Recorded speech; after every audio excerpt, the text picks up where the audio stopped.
Assalamualaikum sahabat-sahabat semua. Hari ini saya mengisahkan seorang polisi di Jawa Timur yang menjadi kepala ular piton setelah menendang seorang Habib saat ditilang. Di sebuah jalan lengang di Jawa Timur, Bribka Suroso berdiri dengan wajah dingin. Matanya tajam mengamati setiap kendaraan yang lewat. Dia dikenal sebagai polisi lalu lintas yang kejam dan tak kenal ampun. Tak peduli apakah yang ia tilang orang miskin atau kaya, tua atau muda. Baginya, semua sama, sumber uang dan kekuasaan. Pagi itu, sebuah mobil hitam sederhana melaju pelan. Di belakang kemudinya duduk seorang pria tua dengan sorban putih melilit kepalanya. Wajahnya tenang, penuh wibawa. Dia adalah Habib Al-Khair, seorang ulama yang dihormati banyak orang. Bribka Suroso mengangkat tangannya. Berhenti, perintahnya kasar. Sopir Habib segera menepi. Bribka Suroso berjalan mendekat dengan langkah angkuh, lalu mengetuk kaca mobil dengan keras. "Turun, saya mau periksa surat-surat," bentaknya. Habib Al-Khair membuka kaca dan tersenyum lembut.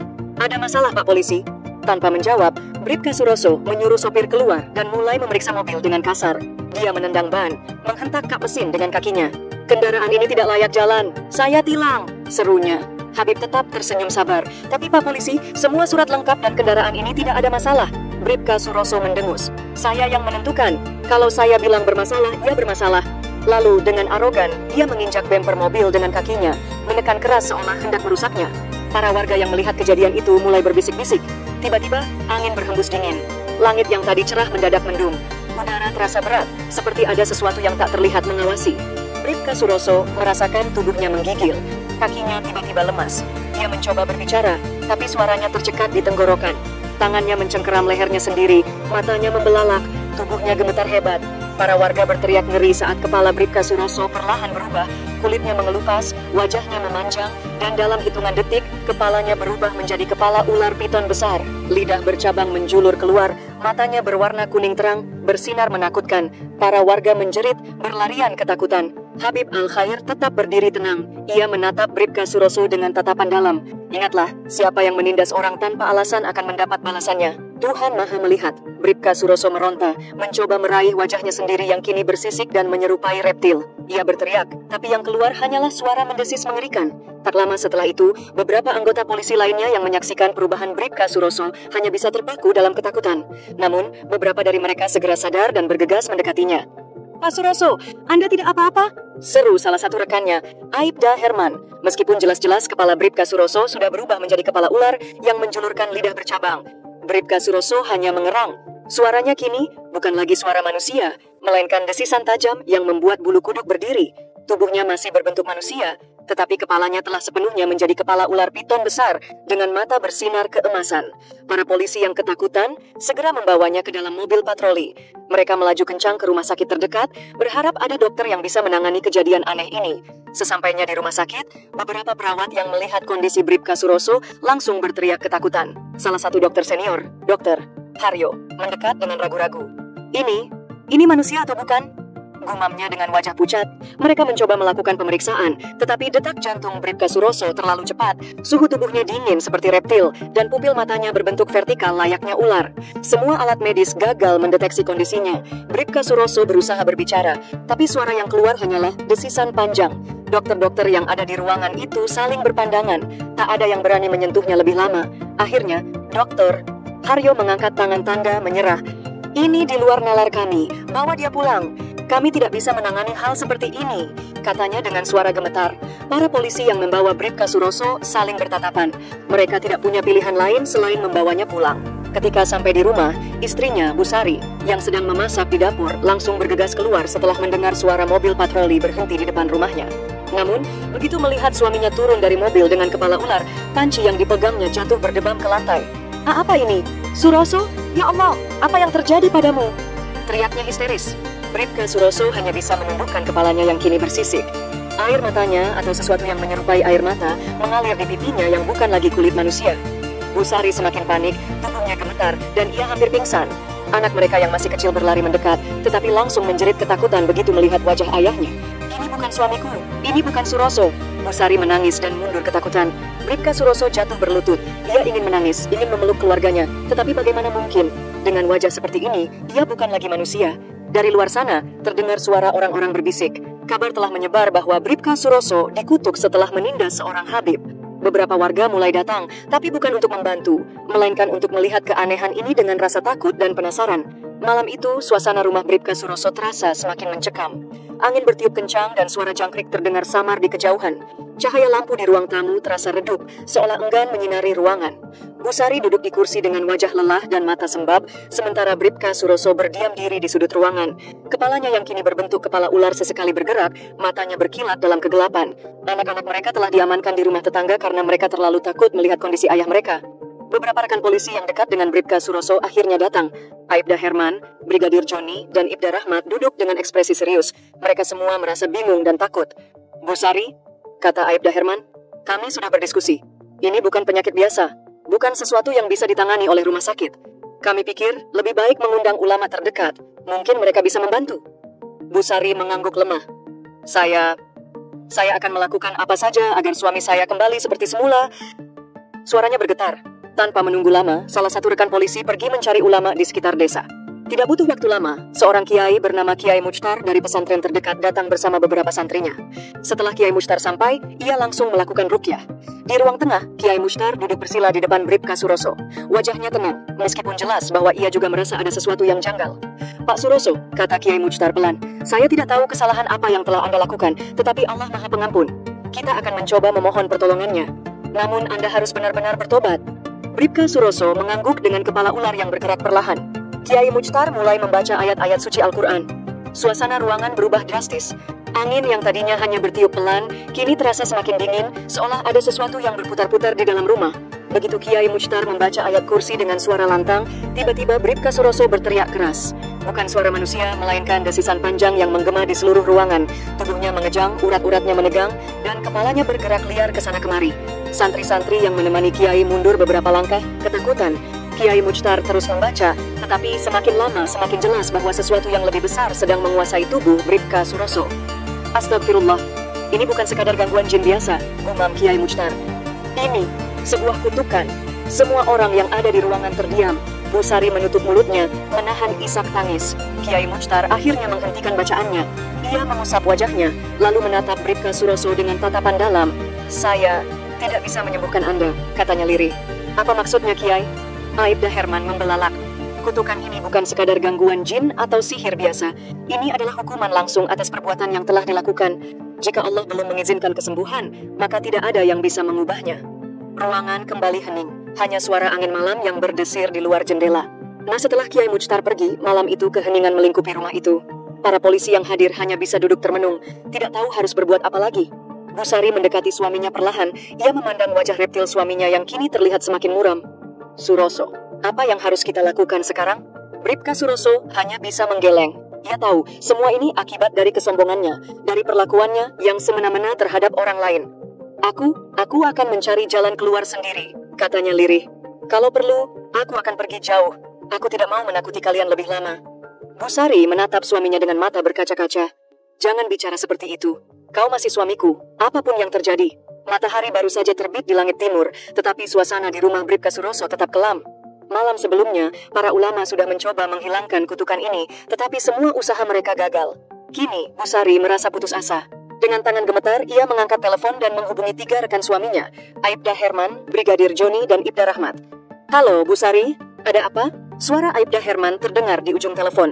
Herman, saya tidak tahu harus bagaimana lagi. Suara Bu Sari terdengar lemah. Tapi saya ingat satu orang yang mungkin bisa membantu. Seorang dukun terkenal di daerah ini. Mungkin dia bisa menyembuhkan suami saya. Ketiga polisi itu saling berpandangan setelah mendengar kabar itu. Mereka tadinya tidak percaya hal-hal seperti ini. Tetapi setelah melihat sendiri kepala Bribka Suroso yang berubah menjadi kepala ular, mereka sadar bahwa ini bukan kasus biasa. Baik, Bu Sari, kata Ibda Rahmat. Kami akan menjemput dukun itu. Tanpa menunggu lama, mereka berangkat ke desa terpencil tempat dukun terkenal itu tinggal. Dukun itu bernama Mbah Wiryo. Ia adalah pria tua dengan jenggot putih panjang dan mata yang tajam. Orang-orang mengenalnya sebagai dukun sakti yang bisa mengobati penyakit aneh, bahkan yang tidak bisa disembuhkan oleh dokter sekalipun. Ketika para polisi tiba di rumahnya, Mbah Wiryo sedang duduk bersila di depan rumahnya yang sederhana, seolah sudah menunggu kedatangan mereka. Kalian datang karena masalah Bribka Suroso, kan?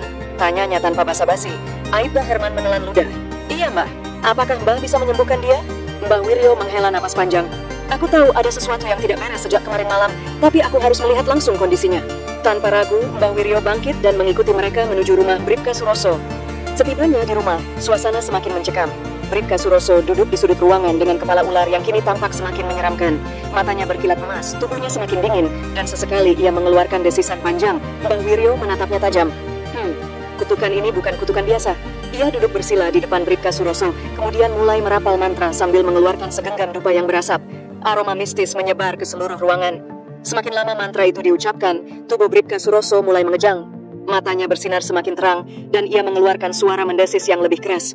Bribka Suroso berteriak. Tubuhnya menggeliat seperti ular yang sedang mengamuk. Semua orang yang ada di dalam ruangan mundur ketakutan, kecuali Mbah Wiryo yang tetap duduk dengan tenang. Namun tiba-tiba sesuatu yang tak terduga terjadi. Mbah Wiryo mendadak tersentak, tubuhnya terhuyung ke belakang. Matanya membelalak lebar, dan wajahnya berubah pucat. Tangannya bergetar hebat, seolah ada sesuatu yang merasuki tubuhnya. Tidak, ini bukan kekuatan biasa. Suaranya terdengar gemetar. Tiba-tiba, Mbah Wiryo terbatuk keras, lalu memuntahkan darah ke lantai. Para polisi yang melihat itu langsung berlari menghampirinya. Mbah Wiryo, apa yang terjadi? Teriak Brigadir Joni. Mbah Wiryo terengah-engah. Dengan wajah ketakutan, ia mengangkat tangannya tanda menyerah.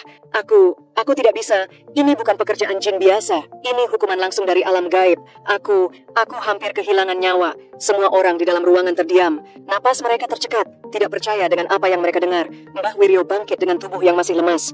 Aku tidak bisa melakukan apa-apa. Kalian hanya punya satu jalan. Apa itu, Mbah? Tanya Busari dengan air mata berlinang.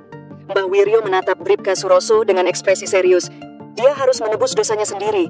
Hanya dengan itu kutukan ini bisa dicabut. Kalau tidak, ia menggeleng lemah. Dia akan tetap seperti ini, atau bahkan lebih buruk. Setelah mengatakan itu, Mbah Wiryo berjalan keluar dengan langkah gontai, meninggalkan semua orang yang masih terpaku dalam ketakutan dan kebingungan. Di sudut ruangan, Bribka Suroso menunduk. Ia sadar, hanya dia sendiri yang bisa mengubah nasibnya. Tapi bagaimana caranya? Malam semakin larut, tetapi tidak ada satupun orang di rumah Bribka Suroso yang bisa tidur dengan tenang. Setelah kegagalan Mbah Wiryo, mereka kembali ke titik nol. Tidak ada yang bisa menyembuhkan Bribka Suroso. Di ruang tamu, Busari duduk bersama Aibda Herman, Brigadir Joni, dan Ibda Rahmat. Wajah mereka penuh kecemasan. Jadi, sekarang apa yang harus kita lakukan? Tanya Brigadir Joni sambil menatap Busari.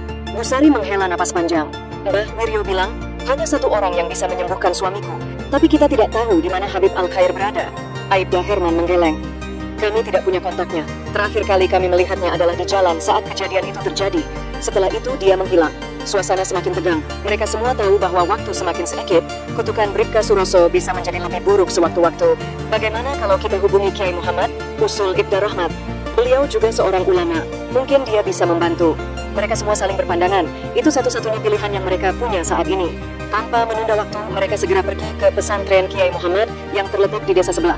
Sesampainya di pesantren, mereka disambut oleh santri-santri yang segera membawa mereka menemui Kiai Muhammad. Kiai Muhammad adalah seorang pria paruh baya dengan sorban putih dan senyum lembut.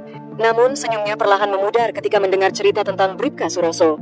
Setelah mendengar semuanya, Kiai Muhammad menghela napas panjang.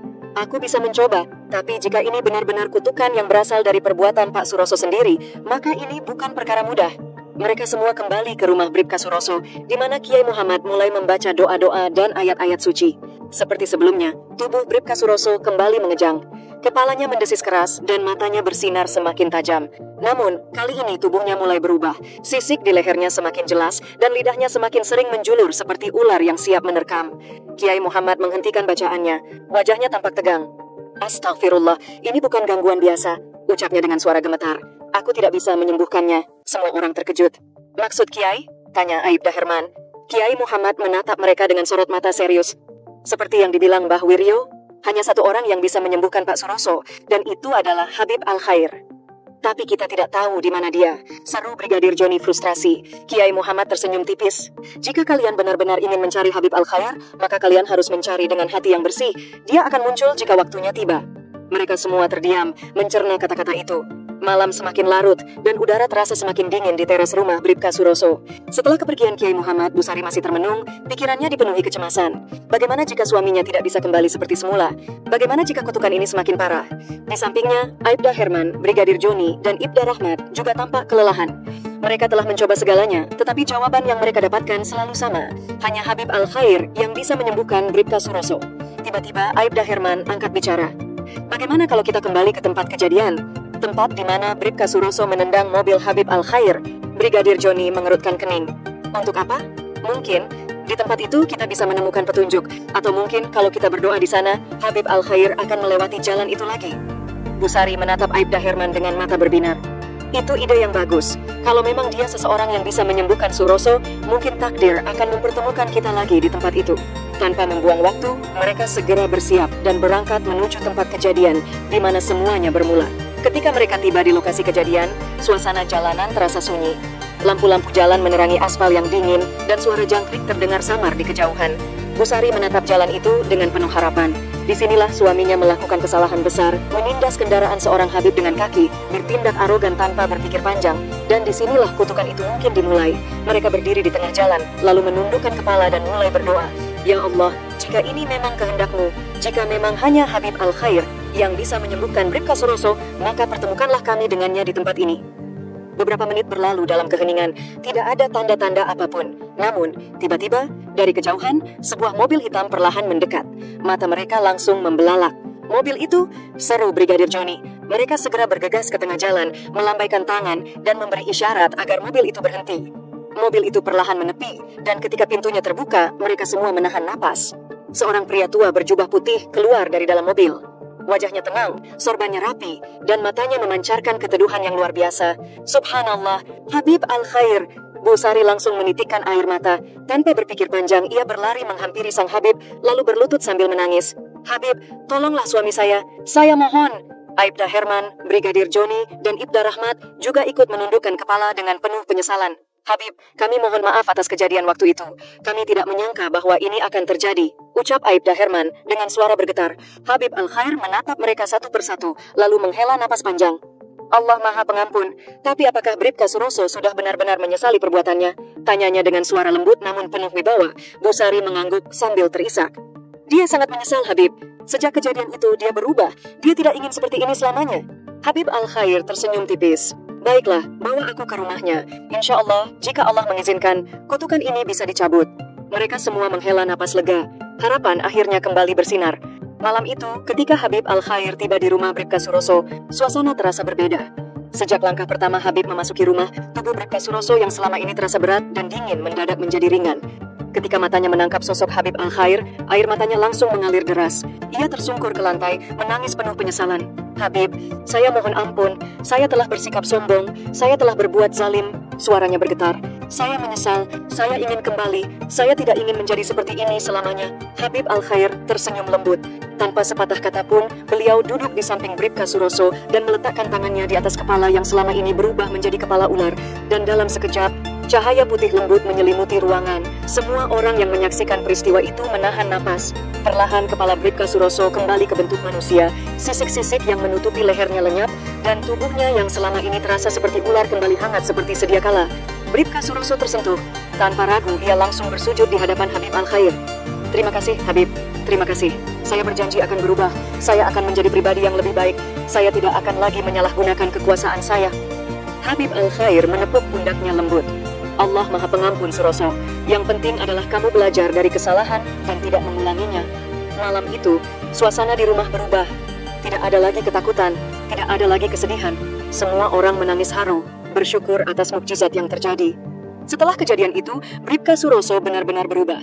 Ia menjadi pribadi yang lebih rendah hati dan penuh kasih sayang. Ia tidak lagi bertindak sewenang-wenang, melainkan menjalankan tugasnya dengan keadilan dan ketulusan. Masyarakat mulai mengenalnya sebagai polisi saleh, seorang petugas yang tidak hanya menegakkan hukum, tetapi juga menebarkan kebaikan dan kebijaksanaan. Di setiap tugasnya, ia selalu mengingat satu hal, kesombongan dan kezaliman hanya akan membawa kehancuran. Hanya dengan keikhlasan dan keadilanlah seseorang bisa benar-benar dihormati. Dan di dalam hatinya, ia selalu menyimpan satu pelajaran penting dari peristiwa itu. Allah tidak pernah tidur. Setiap perbuatan, baik atau buruk, akan selalu ada balasannya. Semoga kisah ini dapat kita ambil sebuah pelajaran. Terima kasih atas perhatian Anda semua. Wassalamualaikum.